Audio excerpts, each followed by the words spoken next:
Mari Pak.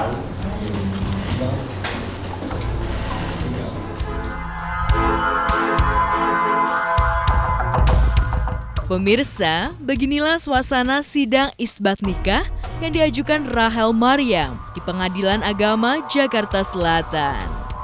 Artis sekaligus politisi ini mengajukan isbat nikah demi mengesahkan status pernikahannya dengan suami sirinya Edwin Aprihandono.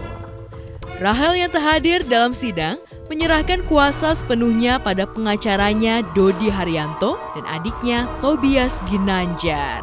Setelah 8 tahun nikah siri, akhirnya Rahel dan Edwin berhasil membuat pernikahannya diakui secara hukum pasca majelis hakim mengabulkan permohonan isbat nikah mereka. Hari ini betul ada sidang isbat nikah yang diajukan oleh pemohon 1 EA dan yang kedua RMS pemohon 2 supaya pernikahan mereka itu selain sah secara agama juga mempunyai keabsahan secara kenegaraan. Oleh karenanya pernikahan antara pemohon 1 dan pemohon 2 itu diisbatkan di Pengadilan Agama Jakarta Selatan. Pada hari ini agenda sesuai dengan jadwal yang sudah ditentukan oleh Pengadilan Agama Jakarta Selatan bahwa persidangan yang diajukan permohonan oleh Pak Edwin, pemohon 1 dan pemohon 2-nya Ibu Rahel yang dalam permohonannya adalah mengajukan isbat nikah dan majelis hakim berkesimpulan permohonan pemohon 1 dan pemohon 2 sudah memenuhi syarat untuk mengajukan isbat nikah. Nah, kemudian hakim juga mengambil sikap bahwa hari ini perkara permohonannya dikabulkan isbatnya. Saksi yang hadir kebetulan ada di samping saya nih, adik kandung dari Ibu Rahel. Rahel dan Edwin menikah secara agama 16 Desember 2011 lalu.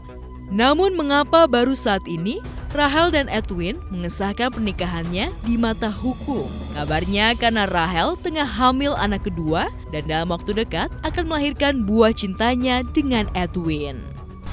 Kalau masalah pernikahan yang berdasarkan informasi yang kami catat dan kami ketahui selaku lawyernya, bahwa Ibu Rahel ini menikah pada 16 Desember ya 2011. Itu pernikahan di tahun 2011 lah. Nah, kemudian baru tahun 2020 ini mengajukan permohonan isbat. Kalau itu menyangkut pribadi mungkin nanti bisa ditanyakan langsung sama Ibu Rahel. Kapasitas saya di sini ya cuma untuk persidangan aja. Hanya oleh saksi. Di usianya yang sudah menginjak 40 tahun dan sedang mengandung janin 7,5 bulan, Rahel sangat menjaga betul kondisi kandungannya. Mengingat Rahel sudah menunggu 8 tahun untuk bisa hamil lagi meski melalui proses bayi tabung. Alhamdulillah kehamilan kali ini sudah ditunggu selama hampir 8 tahun lebih ya. Dari awal pernikahan kita tahun 2011 kita memang tidak pernah tidak pernah pakai KB dan mau langsung punya anak. Cuma waktu itu 2 tahun kita coba proses alami tidak berhasil. Kemudian setelah tahun kedua kita ikhtiar mencoba proses bayi tabung. Beberapa kali sebetulnya bayi tabung karena sempat ada kegagalan, tapi alhamdulillah di proses bayi tabung yang ketiga ini ada hasil dan alhamdulillah lah kita bersyukur sekali sama Allah. Rencananya, Rahel akan menjalani persalinan secara sesar karena kabarnya kehamilan keduanya ini mengalami komplikasi. Segala persiapan pun sudah dilakukan Rahel demi menyambut kelahiran buah hatinya. Ya memang salah satu faktor yang bikin aku agak sulit hamil itu selain faktor usia ya, aku juga bukan anak muda lagi usia 20-an. Kalau dulu kan waktu hamil Kale masih usia 20-an, sekarang kan usianya sudah 40. Dan waktu kita mencoba bayi tabung usianya udah di atas 35.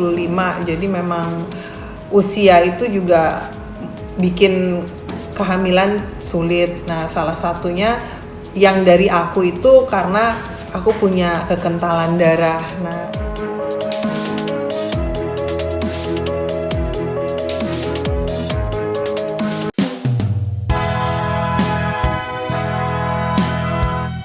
sementara di tempat terpisah, Wulan Guritno menyambut sukacita atas kepulangan putri pertamanya, Shalom Razade, yang selama ini menetap di London, Inggris untuk kuliah dan tertahan tak bisa kembali ke Indonesia karena pandemi COVID-19. Kita boleh pelukan nggak sih? Ini Sultan. Iya, kita boleh pelukan nggak sih? Bentar kali ya. Negatif aku. Perjalanan nanti ribet corona. Jadi dia udah swab test di sana, itu negatif gitu. Tetapi Mama Parno ini bilang kamu sampai harus swab test lagi. Kenapa harus swab test lagi? Ya harus sebelum masuk rumah. Untuk melakukan pencegahan virus COVID-19 dan menjaga kesehatan keluarga, Wulan melakukan penyemprotan disinfektan ke semua barang bawaan Shalom. Semprot dulu, nggak boleh masuk. Nah, Kak langsung mandi Kak. Minum cotton bud, dimasukin ini. Tak hanya menyemprot dengan cairan khusus, rumah Wulan pun didatangi petugas medis untuk melakukan swab test kepada semua anggota keluarganya. Wulan pun lega setelah mengetahui hasil swab test Shalom dan keluarganya negatif COVID-19. Maaf ya, di situ nanti anaknya di situ aja. Sakit nggak sih swab test? Saya kemasukan air aja kayak kemasukan air. Kayak ganggu gitu, ganjel. Iya. Kayak apa?